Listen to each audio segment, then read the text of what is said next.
ดทุกวันใกล้กันแล้วฝันบ่ดีคิดหาวิธีสื่อสารใจยานเหงาตายก่อน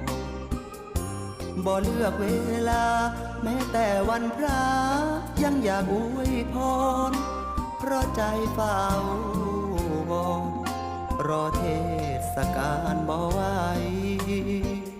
รอวาเลนไทน์1 ปีก็มีครั้งเดียวดอกฮักคงเหี่ยวถ้ารอส่งแค่ปีใหม่คนคิดฮอดกันบ่เกี่ยวกับวันสำคัญใดๆหากเจ้าฟังเคินใจขอบอกอย่างนี้แล้วกัน